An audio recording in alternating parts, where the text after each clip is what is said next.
Hey guys, so today I'm going to be repotting these avocados I have that are currently in 5-gallon buckets into 15-gallon pots.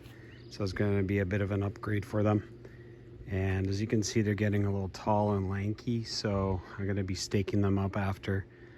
And ideally I should be pruning them this year just to bring down the height of them a bit, but they're currently in flower, so I don't really want to be pruning away flowers.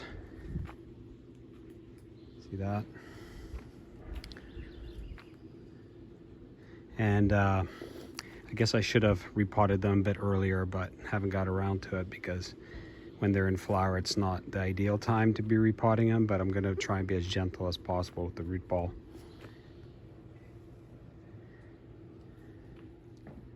So for the soil mixture here for these avocados, I just have some gardening soil, some sand, lots of perlite, some wood chips, and some peat moss, and makes for a well draining mixture, and also enriched with some sea soil for some nitrogen source to feed the avocados, as they are a heavy feeder. Okay, so there's the first one potted up in the 15-gallon pot. It's very important when you pot avocados up, you don't bury them too deep. So you want to have the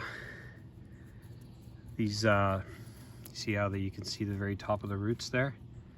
You want to have that exposed, and then what I do is I put mulch on top, and you can really pile the mulch around the base, and that facilitates draining and also moisture retention.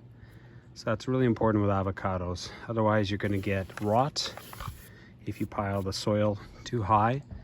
And definitely on these grafted varieties, you don't want to go too high with the soil above the graft, or else you're going to get shoots coming out from the rootstock, which is not what you want. So this is a bacon avocado, and I also have a Mexicola Grande over there and a Pinkerton. So I'm going to go pot those up now. Okay guys, so that's the final result. They're now in 15-gallon pots with fresh soil, and I mulched the top of them, as you can see. Now I'm going to water them in really good, and I'll have them along this side of the property against this fence, mostly for wind protection, but also if I need to, I can tie them to the fence if they need extra support. But I did put some new stakes up on them. This is especially important when they get fruit and they start getting heavy. And the exposure, it gets sun in the morning. Right now it's 10 o'clock in the morning.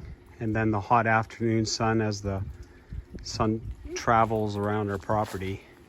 So it starts out there in the east, and then it travels around. And then once it reaches kind of in the hot afternoon sun facing south there, these will be in shade.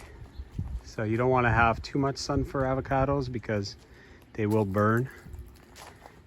You can see sun damage. It will result kind of in the purpling of the leaf like this. And then ultimately the leaf will start scorching like this. You can also notice if the stalks, if the stems start turning purple from the green that they normally are, that means that's sun damage as well. So ideally you want to avoid that. Some people paint the avocado stems with a latex coating, like a white paint, and that protects it. So you can do that also if you're finding they're getting burnt from the sun. And then also we have a grapevine here, and as the grapevine grows and the leaves start coming out, it will also provide some shade for these avocados.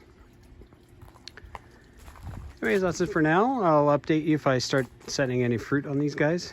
Right now they are in flower, so I'm hoping for some pollination from bees and even wind pollination, and I could even use a paintbrush on them to help them along a bit. And hopefully we'll get some fruit this year. Thanks for watching. Have a great day.